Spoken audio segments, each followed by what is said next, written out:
interesting Instagram post I saw from someone named Rocky Mountain Baseball. So they essentially were breaking down the difference between the Jasson Dominguez first Bowman Chrome PSA 10s versus the first edition PSA 10s. So the points that they made in the post were very interesting, and I'm going to break down some of the numbers for you, and then also kind of give some of my thoughts on where I think this set will go and if they'll do it again. Which, well, so actually I'll start out. I think they're going to do it again. I think Topps made a decent amount of money from putting out the first editions at the original release back in April. I thought that they were just doing it because they wanted to get a Bowman product out, and that they had a bunch of autographs that they had to use that were smudged, because when I was doing some research back in the day, back then they ran into some issues where a lot of people were posting some smudged autographs. So I thought it was a way that they were trying to get rid of some of the smudged autographs by still using them, but not having to put them in the regular Bowman product, which I don't think the regular Bowman product came out in April like it was supposed to. I think it came out a little bit later. Obviously, in that March, April, May timeframe is where things were pretty crazy because of COVID. So when they first came out with the first edition, it actually was so popular that it crashed the site. This was one of the first products that had come out. I don't think it was the first, but it was one of the first that had come out after everything shut down and after there was going to be announcements that there was going to be some delays on these products that were coming out. So breaking down some of the numbers here. So current price of the Bowman first edition PSA 10 is around $310, and then on the Bowman Chrome, which is the first Bowman from Bowman Baseball, those PSA 10s for the Jasson Dominguez are going to be about $150. So they didn't put any information here about the non-Chrome first Bowman that came out of there. But I would imagine, based off of these pricings, that first Bowman paper probably has to be somewhere in the $50 to $75 range for a PSA 10.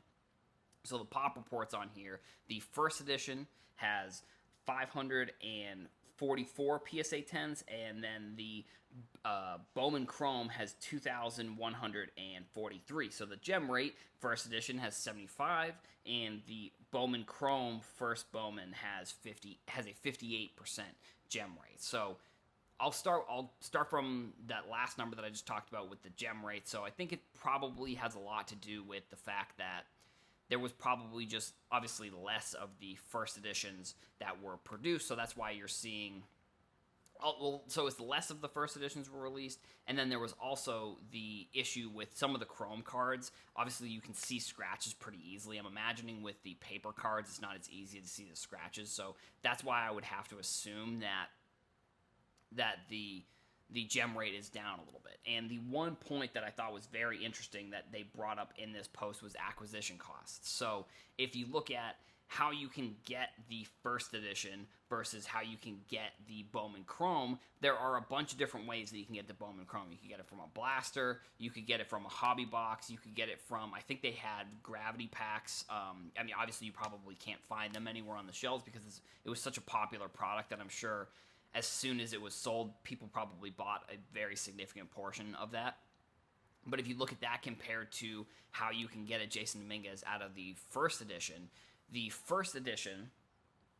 pointed out that the hobby box for the first edition was around $4.50. So it's about $20 a pack. And if you can find stuff in retail, obviously you're going to do better than you would if you're going to be buying stuff online. Like I was doing a lot of breaks actually with some of the Bowman, and I was still getting the breaks even into May, June-ish for like $30 to $35 for a blaster box break, which is, if you can't find the product, I'm okay paying that much, paying in that range. I think once you get into the $40, $45 range, that's where I kind of lose a little bit of interest, just because I do get, obviously I would be worried about the cost of these compared to what you're even going to get. And now luckily in a few of the different blasters that I opened, I did get one of the Dominguez Bowman Chrome, so that was really cool. I got some Bowman paper, Jasson Dominguez. So you look at it that way, and you look at how people can get these specific cards, or if you compare how they can get the specific cards, not just how they do get them. So it's going to be much more expensive to somehow obtain a first edition Jasson Dominguez versus trying to get a Bowman Chrome non-first edition Jasson Dominguez. So the acquisition cost was something that they brought up in their post, and I thought was very interesting. I also wanted to bring a point that I've sort of discussed in the past, and that's going to be looking into products and how the companies themselves are promoting them. So, for example, I think the Tops Project 2020 was something that they promoted a lot of, and it was something that I think is still, even though most people may disagree with me here, I still think it's a decent set to look into in the future because although some of these cards have a 10,000 card print run, I think I've talked about this in the past about that specific set, is that some of the artists, like their paintings and their artwork that they produce is much more than what you would spend on one of these cards. So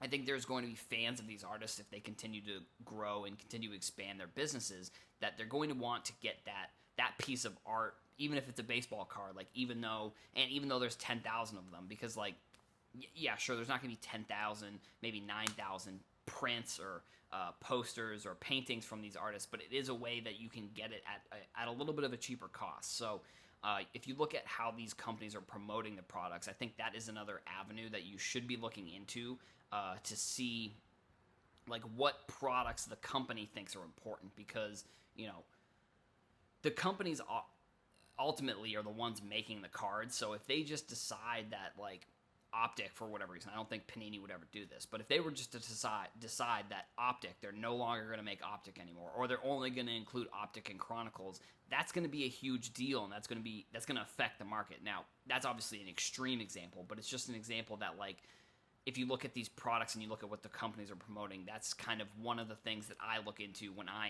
am kind of doing a little bit of research. Now, the next thing we're going to get into